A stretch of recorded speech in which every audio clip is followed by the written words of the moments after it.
Hello, Jasmine. How's it going? Hey Sam, good. How are you doing? Good, thank you. Thanks for volunteering to do this. Yeah, happy to be here. Just to, I guess, to kick things off, a big part of this is we're just looking to connect with customers and have them share a lot of their experience so far with the product. I guess by way of introduction, if you could tell us a little bit more about local VR and what you like about the industry and kind of what your guys' focus is as an operator. Yeah, LocalVR, we've been around since 2015, 2016 in the vacation rental space. We launched in Breckenridge as our first sort of flagship market, still our largest market, but have since also expanded to Park City and Lake Tahoe with a little over 400 properties now under management and have two additional markets on the forecast this year. Awesome. How did you get into the industry? Accidentally. I started my career in Chicago in technology, and after a few years working really hard, in the city, I wanted to move to the mountains here in Colorado, and a business partner and I started a cleaning company more as a side hustle than as, like, a career decision, in Breckenridge that really quickly turned into identifying, like, some major gaps in the market in terms of property management, not only in terms of, like, the ground operations, which can be a huge challenge in our space, but also huge technology gaps. Now, think 2015, 2016. Not a lot of people were readily utilizing Airbnb. PMS tools were like very, very new, if in existence at all. So there was lots of opportunities to kind of like innovate in the space, and we found that to be quite interesting. Yeah, that's really cool. I feel like at scale, especially just coming from the operational side, there's probably a lot of hard lessons learned over the years, and the industry's evolved a lot. That's really interesting. Well, how do you feel about generally? We'll get a little bit more into the product, but just having operated on the software side and coming from a technology background, how much technology has evolved? Have you felt that if you look at an industry like e-commerce, it's like really quickly evolved and a bunch of money flew into it. How have you found the evolution of like the softwares you use? We'll speak specifically about Besty in a bit, but just overall, how have you been relatively impressed or a little disappointed? Or I guess overarching, how has software helped you guys scale to the level you're at? Where I think that puts you in probably the top 0.1% of Airbnb operators in the world. It's been a wild ride. I mean, in the beginning of 2015, 2016, you were lucky to even have a tool that can like condense calendars and prevent double bookings if you're going to like leverage OTAs. So, in some sense, the sort of the early entrants to the markets were like really welcomed. Think calendar syncing to schedule cleaning. Like even that was like a major complicated task. When we started our cleaning company, we were using Google Calendar to like send invites to our cleaners and manage the iCal links as they came in and try to like keep up with the never-ending calendar changes that often happen with vacation rentals, cancellations, extended bookings, things like that. So in the early days, we were early adopters. We tested everything. We were like super excited to just leverage technology where we could. And in some senses, we're all like really fortunate now that there's like enough competition in the space and so many ancillary tools that like no one would have dreamed could have existed at all. Like 8 years ago, let alone 5 years ago in some instances. But I would say now, like at our scale, it's becoming exceptionally more challenging to manage properties at scale. So I think a lot of the times, out of the box SaaS products are more oriented towards smaller operators in general, or historically kind of started with smaller operators. And so building for a larger company, albeit 400 is not large when you compare us to Vacasa, but still nonetheless like really challenging. So over the years, we've had to grow our own software team in house, build custom tools, build onto and into other tools through API integrations just to like sort of retrofit things to work for local VR. So it's been kind of a mixed bag in that regard. But with generative AI and just like all things AI this year, it's been like really, really exciting to be able to adopt actually good tools in the AI space. And so we're like really optimistic in that regard. Yeah, yeah, I feel like from the operations standpoint, knowing just being so like clued in from your like technology background that I personally and like I obviously have a horse in the race, so I don't want to speak too much to it, but I'm so optimistic. If you get as close as we've gotten to these tools, I all I want to do all day is tell people about how optimistic they should be because like all of these optimizations you've done just to get an extra 1 or 2% like more occupancy or just slightly better ADRs. Like, can you speak to just like your optimism or general outlook? What looking at the jump from 2015 to now, and then from now in the next 5 years, like how big is this in your view? Not speaking specifically on like, let's say what we're doing with the product, and we can get into that in a sec, but just like it's worth like people, this buzzword and everybody's talking about it and there's AI fatigue, all that stuff. But I'm just kind of curious, like, don't you see it? Like, you know what I mean? Absolutely. I mean, I think, tools like Besty, the advent of like the sort of the macro environment around AI has enabled all of us to like be able to better sort of tailor something to be very, very like niche and custom. And this is sort of like the positive side of AI that like there's actual true application and it actually really helps not only scale and like reduce sort of headcount and spend and all this other stuff that people tend to get like worried about with AI. But speaking from like my team's perspective, especially my guest services team, I've never seen a tool so eagerly adopted before. Like, at least from our company's point of view, there's not been as much resistance because it's actually good. And I think like that is like where the major difference is for like actual, sort of the brainstorming, like creative ways of using AI and like actually being able to apply it in real scenarios. And when you can actually apply AI and you as an individual IC, like working in a team, and it makes your job easier, you're more effective, like you can see the value. So for all those reasons, like from just like the basic function of like a language learning model, I've been like really impressed with like how folks in our industry have like actually sort of tailor fit it to be used in like really custom scenarios. Guest services at a vacation rental company is not like running the front desk at a hotel either. Like, there's a lot of uniqueness to how, each property is different and each market we operate is different, and it's been just really cool to see all of the tools that we've been able to play with to, like, make our jobs easier and make our guests happier. Yeah, totally. I feel like, as you know, like the general intelligence of these baseline models is enough that the actual challenge of the day-to-day operational stuff isn't that hard for it for what it's capable of. Let's say if we could like pass the bar exam and do all these incredible things and benchmarking, but then what matters is the consistency and like for example, like it doesn't need to be like our philosophy. It doesn't need to be 10x. But if it can be, if and no product is just going to come out and be immediately 10x. I mean, it should. That's what we should strive for. But that's good to hear that the team. I think that's part of the way we do the integration, and I think also you have this budget of how much time you're willing to put into a new tool before you can see value. So I think the time to value. Maybe you could speak a little bit to just in your experience. I guess you've been a Bestie customer for a couple months now. Could you speak to the speak to the time to value as far as maybe start with like new bookings and some of our revenue automations if you happen to have any of that data on hand or if you've visited your dashboard recently. Yeah, totally. Well, let's start with just how easy it was to spit out because we'd used other tools before Bestie, not only from an AI point of view, but of course, like any kind of implementation with a new tool at our size tends to be like pretty cumbersome.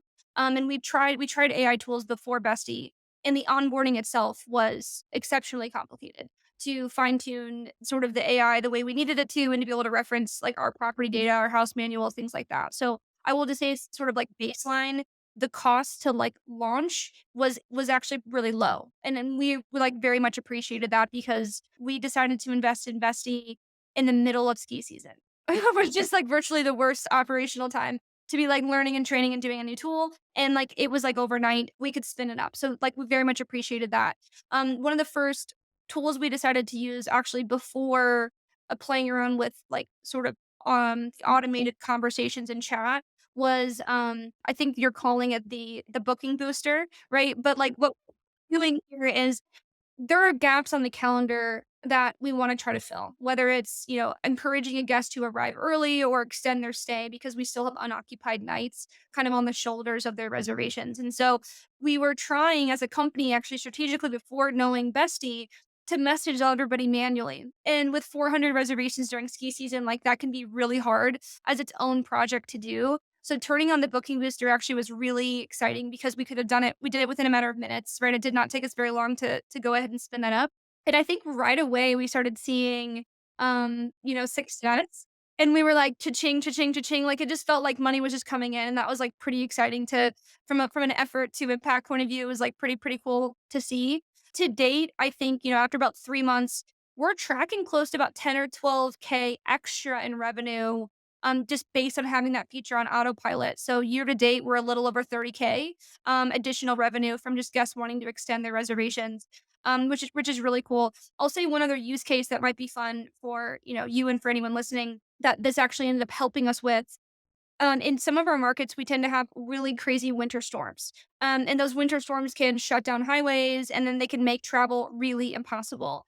The fact that the booking booster already messaged guests about early arrivals and late extensions allowed us most recently to navigate a huge winter storm in Lake Tahoe that normally guests would have to be completely refunded because they can't even access the property. But for those that had the ability to arrive early, we really encouraged them at steep discounts to get to the market by Wednesday, by Thursday, before the storm rolled in on a Friday, because it's going to be the best skiing of your life. But you have to get there. Then we have unhappy guests, and we have people who want refunds, and they're disputing charges and things like that. So even having the groundwork for like what extending those reservations could look like at what amount, encouraging a discount, that really like laid the groundwork for us to like be able to surge on those types of scenarios that happen like across market too. Totally, and I think you can appreciate that this, like, baseline version of the product has so many new iterations that we're working on. When to send the message, how much to offer the guest, what's the optimal time to send it, which channel.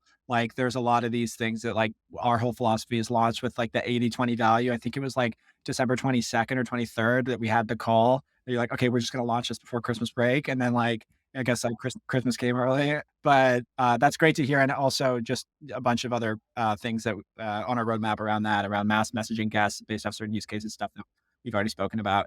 That's awesome, and so I guess if you could quickly speak to just the guest communications team, how the rollout was on that, what the initial impression was, and where the team's at now with it.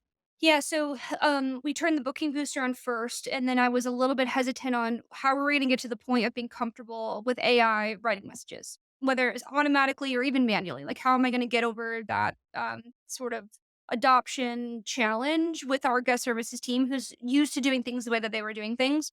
So, what was really cool about Bestie is that there's not a different interface that our team had to use. Like, first and foremost, there's not a different login, there's not a different page or different app. Being able to do it right in Guesty, which is our PMS, I think was like step one. Like having the Chrome app just sort of show up and appear for them, and make it a little bit easier for them to understand what's going on. Beyond that, we encourage them to start like playing around with it, if you will. And we used ChatGPT for messages, of course, before. So I think the team in like really tough situations has already familiar with like how to query an AI tool and like how to get a response and how to sort of write some context. And so I think the baseline knowledge of like how to use an AI tool was already there. And so with it kind of just popping up for them, they were starting to sort of experiment on their own in their own terms. Like, okay, well, when can I use this? And is the draft great and like already good to send? And oh my gosh, drafts are even appearing. Like this is exactly what I would have said, or maybe better than what I would have said. So I think within a matter of a week, it was my guest services manager who came to me and said, like, "Wow, like this is so much better than I thought it was going to be," and like the whole team is using it.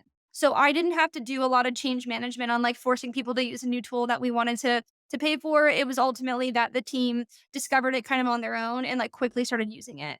And there's a bunch of like cool like little features there, in terms of messaging on being able to edit the message and like, include different sort of components to the draft and like really use it more in like a co-pilot mode than like an auto mode for us was a good way to like get more comfortable with like the capabilities and like what kind of messages are generally drafted.